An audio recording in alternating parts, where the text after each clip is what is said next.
발매한 지 2달이 훌쩍 지난 시점에 멜론 1간 실시간 1위를 차지해버린 아이브 러브다이브. 데뷔단 6개월 만에 2장의 싱글 앨범으로 음반 판매 100만 장을 넘겨버리고 활동이 종료된 지 한 달이 지났는데도 음악방송에서는 계속 1위 후보에 올라올 만큼 괴물 신인의 행보를 걷고 있는데요. 아이브가 이렇게 성공할 수 있었던 이유는 무엇인지, 그리고 아이브가 각종 시상식에서 신인상을 넘어 본상까지 노릴 수 있을지 함께 알아볼까요? 그 전에 좋아요와 구독, 알림 설정까지 부탁드려요. 시구로 보여준 화제성. 최근 아이브 멤버들이 두산 베어스의 시구와 시타로 나선 것이 많은 화제가 되었는데요. 특히 원영이가 보여준 비현실적인 비율과 여전히 예쁜 비주얼이 가장 많이 언급되었죠. 야구장에서도 원영이가 마스크를 벗었을 뿐인데 사람들은 감탄하며 환호할 정도로 원영이의 비주얼이 가진 화제성은 엄청납니다. 그냥 딸기를 먹었을 뿐인데 예쁘고 귀여워서 각종 커뮤니티가 난리가 나고, 거기에 이번 시구의 화제성으로 인해 멜론 실시간 1위와 일간 1위로 올라섰습니다. 1위 경쟁 상대가 아이들의 톰보이, 방탄소년단 예투컴, 싸이, 이었다는데도 말이죠. 물론 컴백 당시에도 인기는 대단했었는데요. 같은 날 컴백한 아이돌이 4년 만에 돌아온 빅뱅이었죠. 그럼에도 불구하고 신인 걸그룹이 빅뱅과의 격돌에서 아쉽게 2위를 차지한 적도 많았지만 음악방송 8관왕이 난 것을 보면 원영이와 아이브의 인기와 화제성이 얼마나 대단한지 알 수 있습니다. 물론 아이브가 이런 성적을 거둘 수 있었던 것은 원영이의 화제성 때문만은 아닙니다. 독특한 컨셉. 음원 사이트에서 1위를 하기 위해서는 인기와 화제도 도움이 되지만 결국은 노래와 컨셉이 좋아야 하는데요. 아이브는 아이브만의 독특한 컨셉으로 많은 팬들 그리고 대중들의 눈가기를 사로잡았죠. 걸크러쉬 하면 떠오르는 파워풀하고 카리스마 넘치는 느낌을 비틀어버렸습니다. 아이브는 소녀라는 정체성을 유지하면서 자기애라는 이미지로 센 언니 느낌이 나는 걸크러쉬가 아닌 자신감 넘치는 아름다운 소녀의 이미지로 차별화를 한 것이었죠. 아이브가 데뷔하기 전 팬들도 멤버들의 이미지를 보고 걸크러쉬가 아닌 하이틴 컨셉을 원했는데요. 그 예상을 더 뛰어넘는 컨셉으로 기다리던 팬들을 더욱 감탄하게 만들었습니다. 이 컨셉은 아이브의 센터인 원영이의 이미지와 딱 맞을 수밖에 없었는데요. 전에 같은 아이즈원 멤버였던 사쿠라가 일본의 한 인터뷰에서 이런 말을 한 적이 있었죠. 다시 태어나면 되고 싶은 멤버는? 이라는 질문을 받았을 때 나 자신이라고 대답하는 걸 듣고 몹시 놀랐다. 나는 지금까지 일본에서 비슷한 질문을 자주 받았는데 그런 식으로 대답한 적이 없었기 때문이다. 자기 자신을 좋다고 말하는 건 정말로 솔직한 것이면서 배워야 할 부분이라고 생각했다. 사쿠라의 이 인터뷰에서 자기 자신으로 태어나고 싶다고 한 아이즈원 멤버가 바로 원영이었습니다. 스타쉽의 수장인 김시대 대표는 예전 인터뷰에서 잘할 수 있는 일에 집중하자가 경영철학이라고 이야기한 적이 있었는데요. 아이브 멤버들을 보면서 가장 잘 나타낼 수 있는 컨셉이 자신을 사랑하고 스스로에게 당당한 이미지라는 것을 바로 알았던 것 같습니다. 그러나 화제성이 뛰어난 멤버도 있고 노래와 컨셉이 딱 맞아도 아이브가 이렇게 빠르게 성장할 수 있었던 것은 다른 요인들도 있죠. 알고리즘의 축복.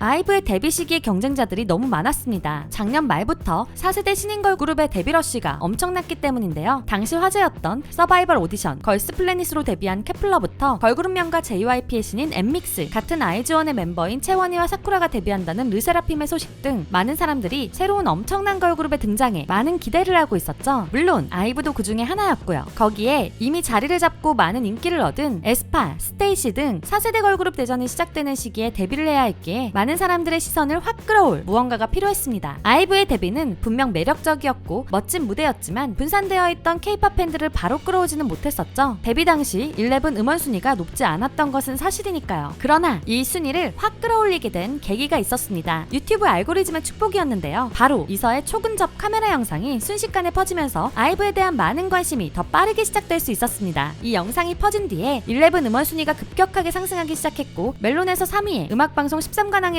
역대급 기록을 세웠는데요. 이 덕에 대중들은 원영이와 유진이 말고도 매력적인 멤버들이 있다는 것을 알 수 있었죠. 레이도 알고리즘의 축복은 아니지만 다른 것으로 화제를 만들었는데요. 많은 연예인들에게 유행했던 갸루피스입니다. 최근 방한한 톰 크루즈도 한국의 팬에게 배워 갸루피스를 했었죠. 레이가 일본에서 유행했던 포즈라며 했던 것이 퍼지게 된 것이었는데요. 거꾸로 하는 V 포즈가 재밌기도 했지만 아무래도 레이가 한 모습이 너무 매력적이어서 해보고 싶은 마음이 든 것이겠죠. 이렇게 중심이 되었던 원영이와 유진이 말고도 멋진 멤버들이 있었기에 그 다음 컴백인 러브다이브도 엄청난 인기를 끌며 4세대 신인 걸그룹 중 선두에 설 수 있었던 것이 아닐까 싶습니다.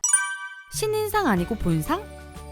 작년 말 12월 1일에 데뷔한 아이브는 올해 말 열릴 가요 시상식의 신인상 후보인데요. 4세대 신인 걸그룹 중 높은 음원 순위를 오랫동안 기록하고 있고 총합 약 100만 장이라는 엄청난 음반 판매량을 가지고 있기에 많은 사람들은 대부분의 신인상을 아이브가 차지하게 되지 않을까 예상하고 있습니다. 그러나 한 가지 더 궁금한 결과가 있을 텐데요. 바로 신인상과 본상을 동시에 수상할 수 있을까입니다. 대표적인 음악 시상식 골든디스크의 경우 신인상과 본상을 동시에 수상한 걸그룹들은 정말 많지 않은데요. 가장 최근에는 에스파와 스테이시가 음원 본상과 신인상을 동시에 수상했고 그 전으로 가면 있지가 13년 만에 달라달라로 동시 수상의 영광을 받았죠. 그리고 2007년에 원더걸스가 텔미로 동시 수상을 한 적이 있습니다. 그만큼 어려운 기록이지만 무려 2달 이상이나 음원 차트 상위권에 있는 것도 모자라 현재는 1위를 차지하고 있는 것을 보면 충분히 가능한 시나리오가 아닐까 싶습니다. 어쩌면 골든디스크뿐만 아니라 다른 여러 음악 시상식에서도 신인상과 본상을 동시에 수상하는 모습을 보는 것도 충분히 가능해 보이네요. 그리고 최근 아이브의 리더 유진이는